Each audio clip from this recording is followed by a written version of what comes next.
नमस्ते साथीहरु, आजको यस भिडियोमा विशेष गरी हामीले चाहिँ मोबाइलबाट कसरी सजिलो तरिकाले चाहिँ पुलिस क्लियरेन्स रिपोर्ट यानी कि पुलिस रिपोर्ट बनाउन सकिन्छ भनेर तपाईलाई म सानो ट्युटोरियल भिडियो लिएर आइपुगिसकेको छु। भिडियोलाई चाहिँ अन्तिमसम्म हेरेर साथ दिनु होला र भिडियोलाई एक लाइक गर्दै च्यानललाई सब्स्क्राइब गर्नु होला। यस्तै काम लाग्ने भिडियोहरु म तपाईहरुको माझमा लिएर आउने नै छु।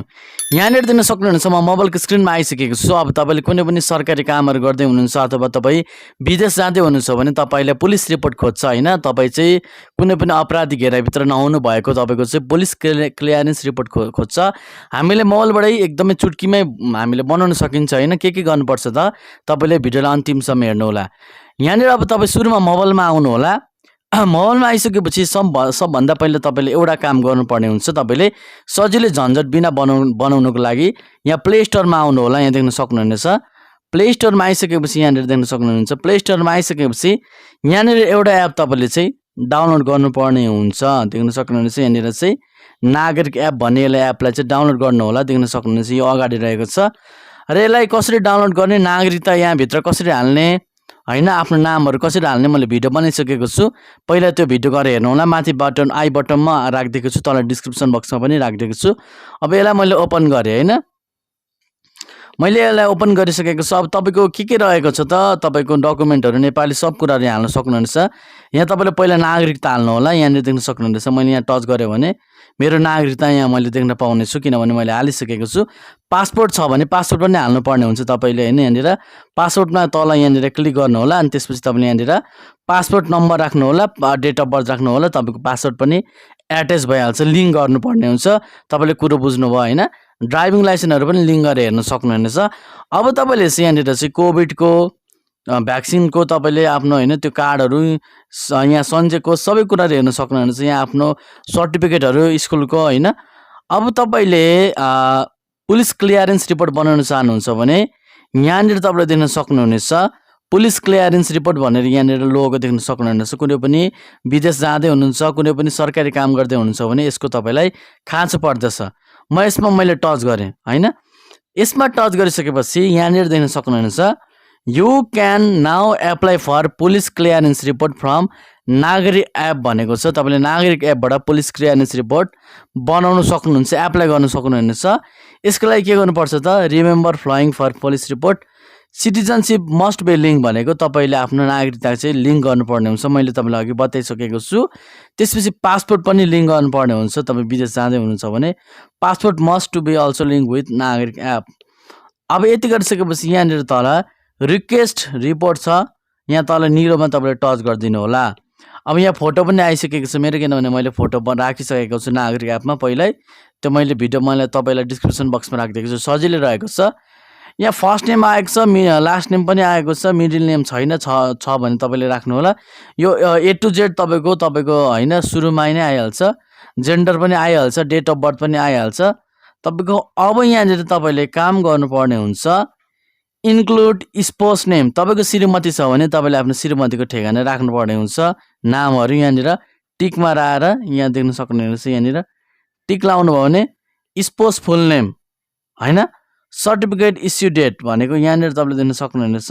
त्यसपछि यहाँ तपाईले आफ्नो श्रीमतीको नाम हाल्दिनु होला। तल चाहिँ सर्टिफिकेट इस्यु डेट भनेको तपाईको म्यारेज सर्टिफिकेट कहिले बनाउनु भएको थियो त्यो डेट हाल्नु होला, तपाईको म्यारेज सर्टिफिकेटमै हुन्छ।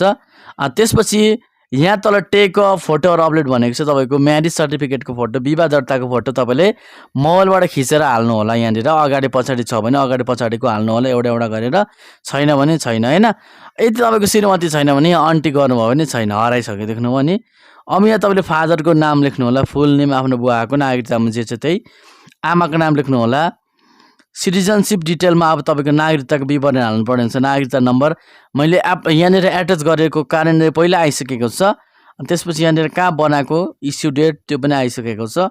पर्पज अब यहाँ मेन कुरा भनेको पर्पज भनेको चाहिँ उद्देश्य, किन तपाईले यो पुलिस क्लियरेन्स रिपोर्ट बनाउँदै हुनुहुन्छ। यहाँनिर अब तपाईले टच गर्नुभयो भने यहाँनिर तपाईले टच गर्नुभयो भने भिजा पर्पजको लागि हुन्छ हो कि नट फर भिजा पर्पजको लागि। विदेश जाँदै हुनुहुन्छ भने भिजा पर्पजमा टच गर्नु होला। विदेश जानु भएको छैन, नगइकन नेपालकै लागि हो भने नट फर भिजा पर्पज गर्नु होला हैन। त्यसपछि देख्नुभयो नि मैले यहाँनिर चाहिँ पर्पज फर भिजा गर्दै भने यहाँनिर के भनेको छ त देख्न सक्नुहुन्छ मैले पर्पज फर भिजा लेखिसकेको छु। अब यहाँ पर्मानेन्ट एड्रेस राख्नुपर्ने हुन्छ। पर्मानेन्ट एड्रेस भनेको चाहिँ तपाईँले आफ्नो नागरिकता कहाँबाट बनाउनु भयो त्यही हो तपाईँको पर्मानेन्ट एड्रेस भनेको होइन।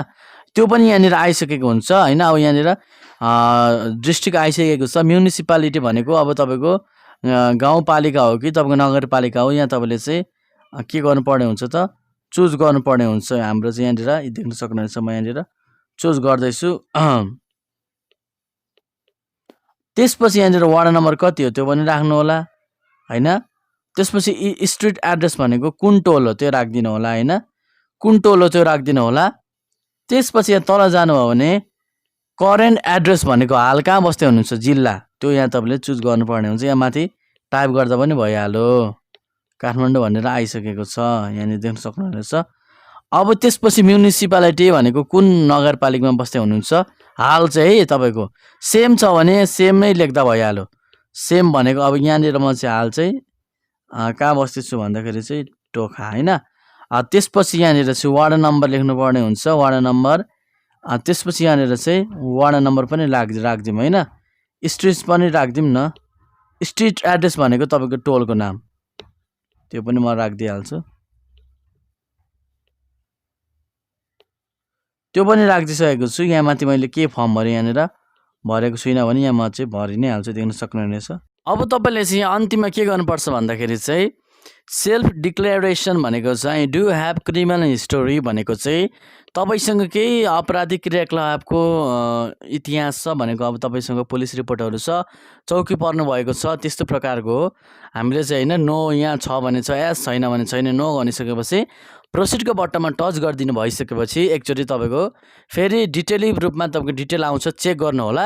एप्लाई गरिदिइसकेपछि तपाईँको 2-3 दिनमा यहीँ नागरिक एपमा आइसकेपछि यहाँ तपाईँले डाउनलोड गरेर चलाउनुहुन्छ, नत्र तपाईँले इमेलमा गएर पनि तपाईँले त्यहाँनिर डाउनलोड गर्नुहोला र तपाईँले त्यसलाई छाप हान्नको निम्ति भनेर चाहिँ तपाईँ पुलिस अफिसमै जानुपर्ने हुन्छ।